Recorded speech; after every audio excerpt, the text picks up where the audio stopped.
Bienvenidos a este tercer video del curso División de funciones entre función jurisdiccional y requirente.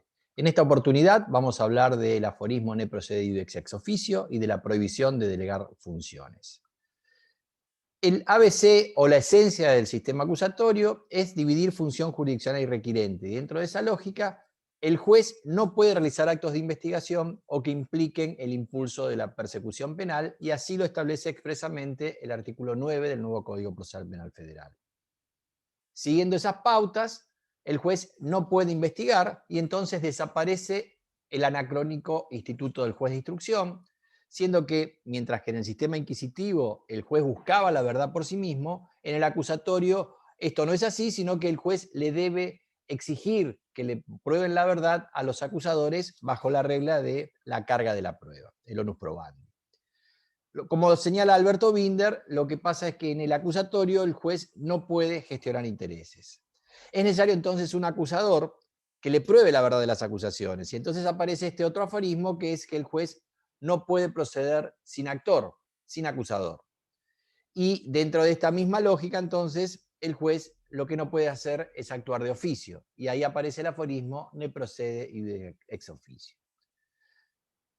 Bajo estas reglas, el juez no puede suplir la actividad de las partes y lo que deberá hacer es sujetarse a lo que éstas han discutido, y así lo dispone el artículo 111 del Código Procesal Penal Federal.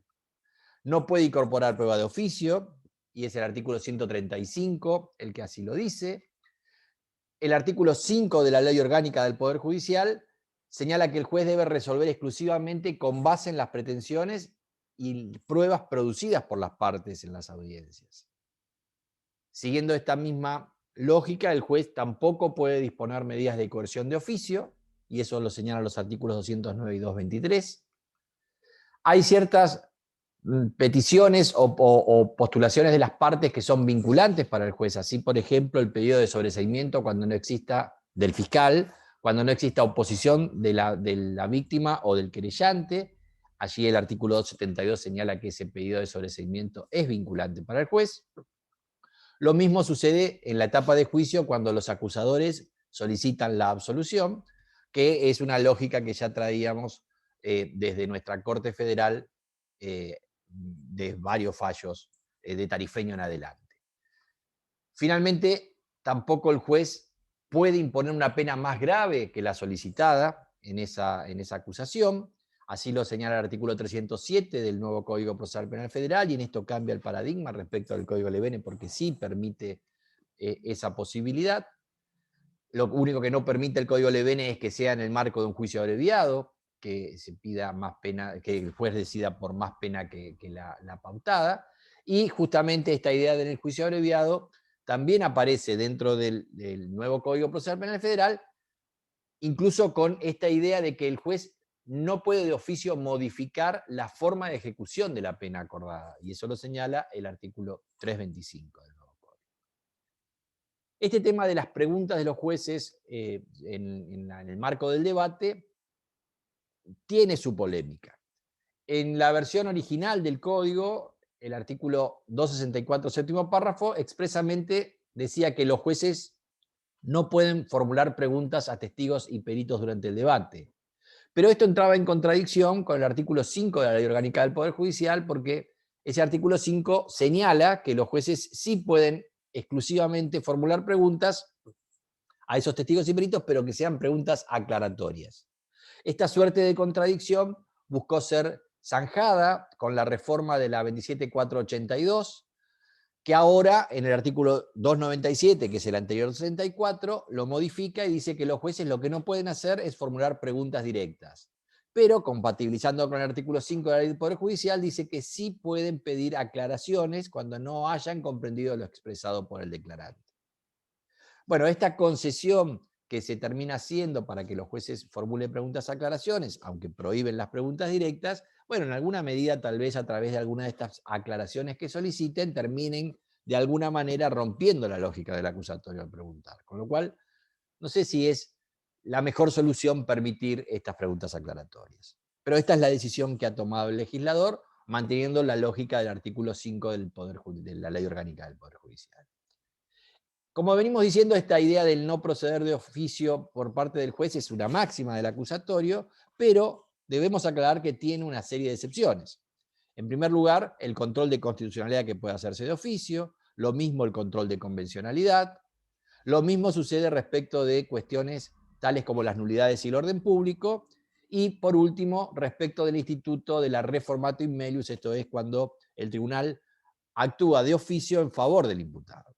Vamos a ir analizando estas cuestiones. Por supuesto que control de constitucionalidad y convencionalidad no van a ser un tema que desarrollemos porque es lo que hemos analizado en el video anterior, en el video 2 de este mismo curso. Y lo único que debo aclarar es que el artículo 350 del nuevo código, respecto de la competencia de los jueces de revisión, expresamente les confiere esta facultad de controlar la constitucionalidad, sin aclarar que es de oficio, pero como vimos en el video anterior, eso así hoy es jurisprudencia pacífica de nuestra Corte Suprema. En cuanto a los institutos de nulidades y orden público, por ejemplo, en materia de nulidades, el artículo 132 del nuevo código habla que esta declaración de nulidad, cuando no es posible sanear un acto o no se lo puede convalidar, el juez la puede declarar esa nulidad y lo puede hacer tanto de oficio como a pedido de parte. Y en cuestiones de orden público también aparece esta posibilidad de declarar cuestiones de oficio. Por ejemplo, en materia de competencia, el artículo 48 dice que el juez, cuando reconoce su incompetencia, la declara y remite las actuaciones al que considere competente, y si bien no lo aclara, puede hacerlo de oficio. Pero por supuesto, hay ciertos límites a esa actuación de oficio, y es, por ejemplo, la que establece el artículo 44. El 44 dice que cuando la competencia territorial de los jueces de juicio, una vez que le llega, no puede ser objetada, ni tampoco puede ser modificada de oficio, en tanto y en cuanto se haya fijado la audiencia de debate. Ahí aparece una limitación, pero que también es para las partes. Otra cuestión, por ejemplo, de orden público, es las cuestiones prejudiciales. El artículo 28 dice que si la existencia de un proceso penal depende de la resolución de otro, el ejercicio de la acción penal se suspenderá aún de oficio hasta que en el otro proceso recaiga sentencia firme. Por ejemplo, en nuestro sistema las cuestiones prejudiciales que tenemos son las que tienen que ver con el estado civil. Si, por ejemplo, estamos frente a un delito de bigamia y se está discutiendo si alguna de los, tanto el primero o el segundo de los matrimonios ha sido nulo, bueno, esa cuestión prejudicial hace que se paralice el juicio penal por bigamia hasta que haya sentencia en esos procesos de nulidad de los matrimonios. Después aparece este instituto de la reformatio in melius, esto es, actuar de oficio en favor del imputado, y así expresamente lo dispone el 350 en el marco del tratamiento de impugnaciones, o sea, de los recursos. Dice el 350 que las impugnaciones interpuestas por los acusadores permiten modificar o revocar la resolución aún a favor del imputado. O sea, puede haber impugnaciones de los acusadores para que se vaya por más respecto del imputado y el tribunal salir de oficio con una resolución que lo favorezca al imputado, que era quien se quería perjudicar con el recurso. La reformatio in melius es la contracara de la reformatio in peius, que también está establecida en el artículo 351 y que sí está prohibida. Si la resolución, dice el 351, hubiera sido impugnada solo por el imputado o en su favor, porque por ejemplo el fiscal, como no es un acusador ciego y tiene que actuar con objetividad, puede interponer recursos a favor del imputado, lo que dice es que si la resolución fue impugnada solo por él o su defensa o en favor del imputado, nunca podrá ser modificada en su perjuicio. Ese es el instituto de la reformatio in peius. Y con la misma lógica de la reformatio in melius, aparece que el tribunal de juicio puede, al dictar sentencia, aplicar una calificación distinta de la solicitada por las partes, cuando sea en beneficio del imputado, pero con una limitante. Señala expresamente que eso sí podrá hacerlo siempre que haya sido objeto del debate. Con lo cual esta idea de el principio iura novit curia tiene este correctivo con el principio de congruencia entre acusación y sentencia. Vamos a ver este otro tema, que es la prohibición de delegación funciones jurisdiccionales. El artículo 1 de la Ley del Poder Judicial expresamente dice la función jurisdiccional es indelegable. Y cuando vamos al código, el artículo 9 señala que la delegación de funciones jurisdiccionales en funcionarios o empleados subalternos torna inválidas las actuaciones y es causal de mal desempeño del juez que habilita su remoción. Lo mismo dispone el artículo 58, que regula la idea del instituto de la oficina judicial, o lo introduce como lógica dentro del sistema, donde señala que la delegación de funciones jurisdiccionales en la oficina judicial también torna inválidas esas actuaciones y también es causal, considerada como falta grave a los fines de la remoción. Entonces aparecen dos consecuencias de esta delegación de funciones jurisdiccionales que están prohibidas: la nulidad de esas actuaciones y la responsabilidad funcional del juez que habilitó esa delegación de funciones. Lo que se busca con este tipo de fórmulas es justamente preservar la independencia del juez. Esto es básicamente la independencia burocrática, o sea, de sus alternos, sus subalternos, sus empleados, sus funcionarios que lo auxilian, y la propia oficina judicial. La idea es que esta independencia se traduzca en garantizar imparcialidad en la actuación del juez.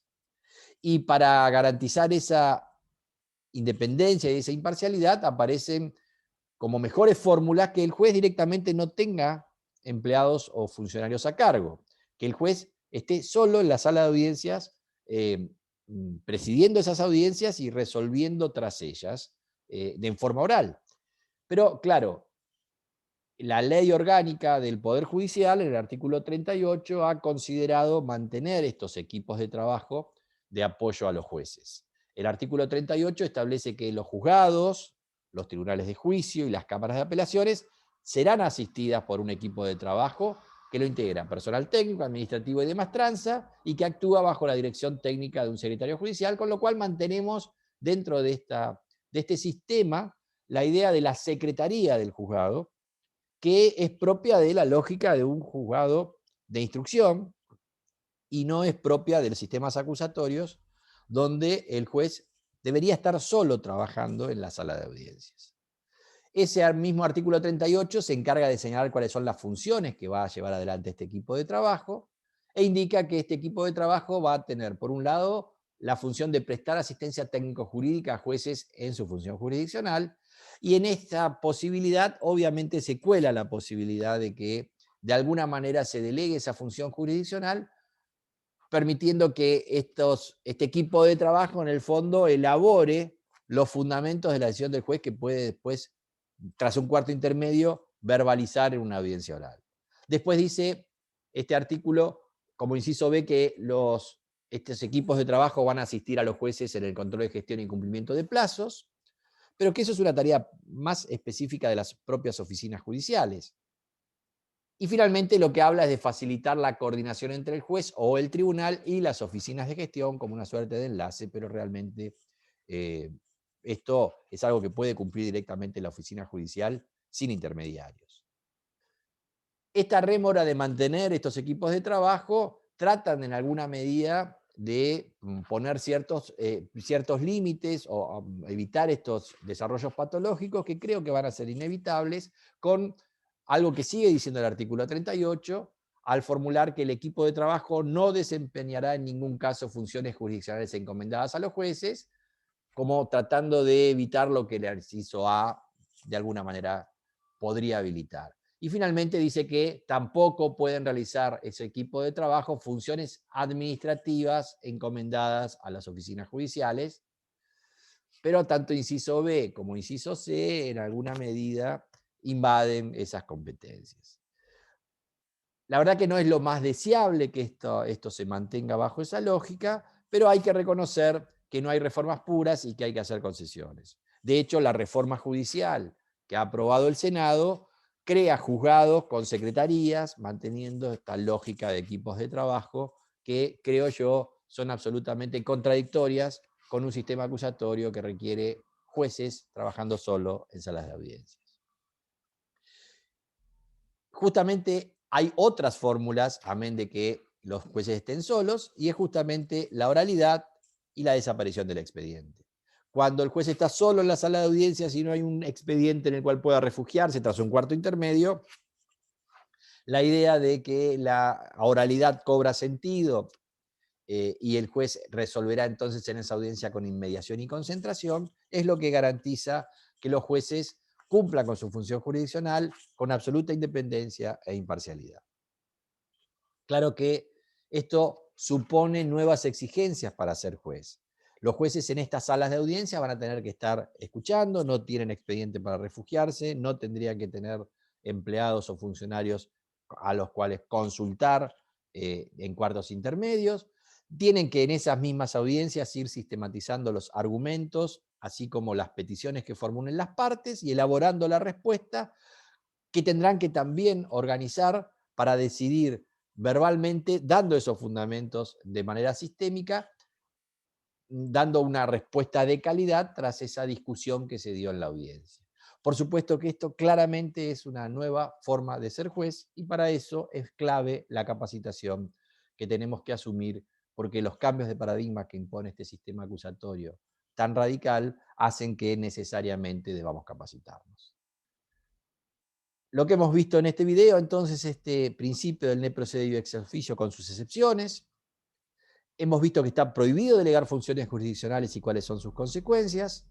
Y lo que los invito a ver en el siguiente video es cuál va a ser el rol del juez en las audiencias que deben realizar. Espero verlos en ese video. Muchas gracias.